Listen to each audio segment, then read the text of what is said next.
doing just fine. How are you? I'm exhausted. I bet you are. This is exhausting. I kind of just want to go on, a football site and not hear about this, especially in its, infancy about what's what. I only want an individual, and maybe I'll seek somebody out who would have a better idea to tell us how much information you can gather from having a smartphone in the crowd.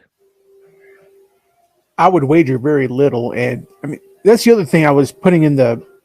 I mean, do you really think that's the only person in the stadium that is using their phone? Because I mean, if you have a stadium that gets a decent enough signal, there are a lot of people on it, especially like content creators. I mean, the stadium is just full of them.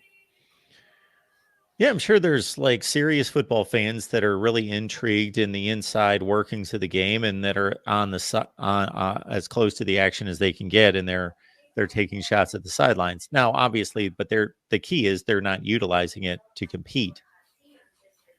I mean, how much competition utilization can you get from a phone, like you were saying? Well, that's a big question. I can't imagine much of anything, but why would it be done then? It could just be just fan stuff. Because I mean, from my Fan understanding, stuff? No, it's not fan stuff. It's this guy buying tickets for people to go check out Michigan's rivals and their competition upcoming. okay, but I mean, this wasn't Stallions actually going to these games though. No. Okay, so I basically their smoking gun is that a friend or family member of a low level analyst making 55,000 a year is somehow going to be, the secret to all of a sudden overcoming these teams that we just weren't meant to beat. Okay, well, none of that's relevant though. If you cheat, you cheat. It doesn't matter whether people need to make an estimation as to whether you needed to cheat or you're better than those teams anyway. There's only one reason anybody cheats, and that's to gain an advantage to either ensure a win or make a disadvantage an advantage. There's only one reason to cheat, right? Oh, I can think of a lot of reasons to cheat. No, it boils down to one. There's only one reason that anybody ever cheats, and that's to get a better advantage toward winning.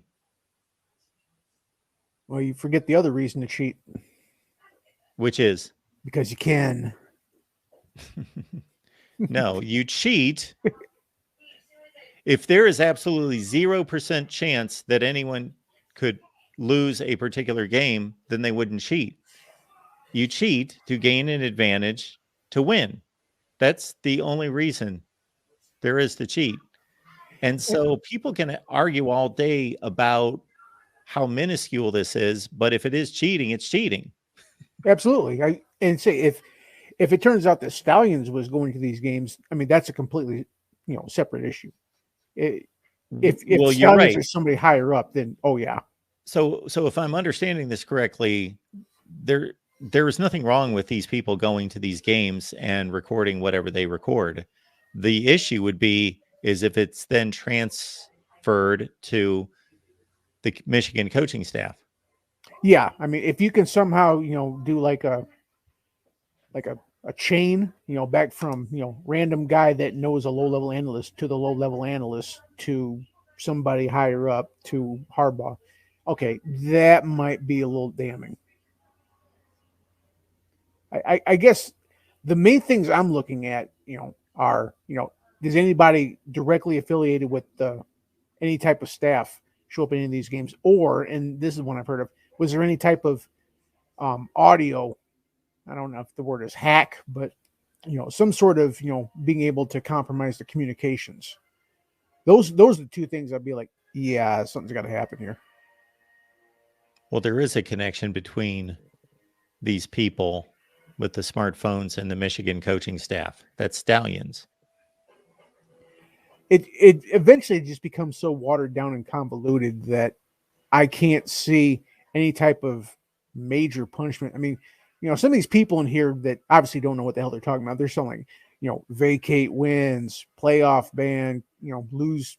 I mean, I even heard somebody talk about death penalty, which makes it clear they don't know what the death penalty is. But I mean, they're talking about like major violations. Anything here, from what I've seen, might be level 1 stuff. I mean, we're not talking about anything that's going to compromise the program going on out. I don't know.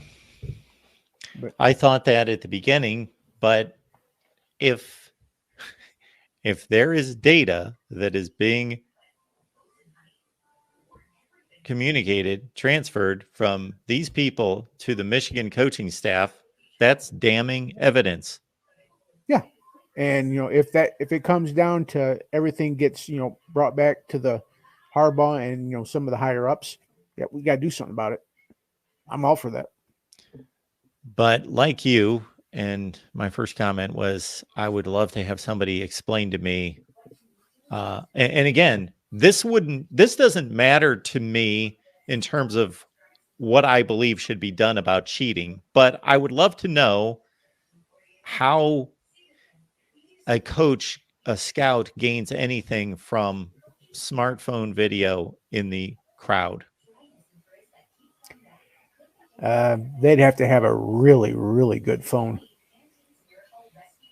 A Yeah, better phone than I've got. I don't get it. I don't get it. No, but actually, the main reason I called in is because you called me out whenever I post on there. I mean, the reason I was kind of surprised that Michigan was top 3 is that, I mean, correct me if I'm wrong, but it seems like you prioritize just the opponent over anything else. I mean, say you have like Team A, they win at home, last second field goal against a top 10 team. Yes. Then you have Team B, who beats a 50th ranked team by 6 touchdowns. Yep. It seems like you would, prioritize A over B in that. Amen. I do. Yeah.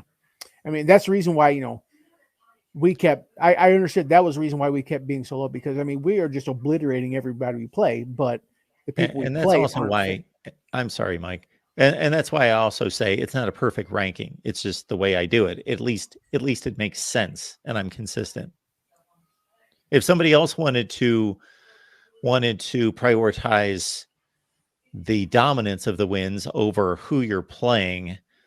So if we were 10 games deep into the season and Team A was 10-0 and Team B was 10-0 and Team A had just played this murderer's row, Notre Dame, Penn State, Georgia, et cetera, and they won every game on the last play of the game, and Team B just obliterated decent teams, Louisville, Kansas State, whoever else you want to put in that category. Rutgers. I'm prioritizing Team A. Yeah. I mean, it took me a while to figure, deep dive into the brain of Mark Rogers in this one, but I think I finally got it now, because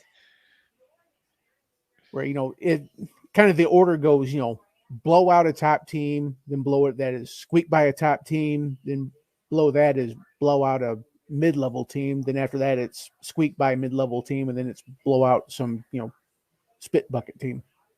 Yeah. And as we go through the season, it becomes much, much more complicated because there are more data points and more teams involved to look at. Yeah. Yep. And I'm hoping that one of the reasons why we got bumped up to 3, other than the fact that, we're one of the few undefeated teams left, so you're not going to put a 1-loss team above that. I'm hoping you realize that, some of these teams like UNLV and Rutgers are a little bit better than their reputation. Yeah. Lets them. I reevaluate the previous games. Sure. I'm constantly looking at the previous games and thinking, okay, well, what did that Rutgers win mean at the time versus what does it mean now? Yeah, because I mean, I still think that, Rutgers is, going to have trouble shaking off that stigma, because, it's been recent memory when we went to New Jersey and beat them 78-0. Ohio State beat them that year in Columbus. I think it was 68-0. And I think Penn State and Michigan State both blanked them too. So, I mean, I think, when people say Rutgers, they kind of flash back to yes. Oh yeah, Rutgers is absolutely terrible. I mean, look at them, 7 years ago. When Yeah. it doesn't look like this is the same Rutgers team. Yeah, we all, I believe, have to do that to a certain extent, not just go by the name brand, but realize how good the team is actually this year. Yeah. And same way with UNLV. I mean, UNLV in recent memory has been absolutely horrible. Oh, yes. They're one of the worst programs of the last 25 years, but not this year. Right. So, I mean, I'm just saying, that I think I found out your system, Mark. I finally cracked the code. Well, thank you, Mike. And again, I'm not saying it can't be done other ways, like it's perfect. I'm just saying it makes sense. Yeah, I get where you're coming at.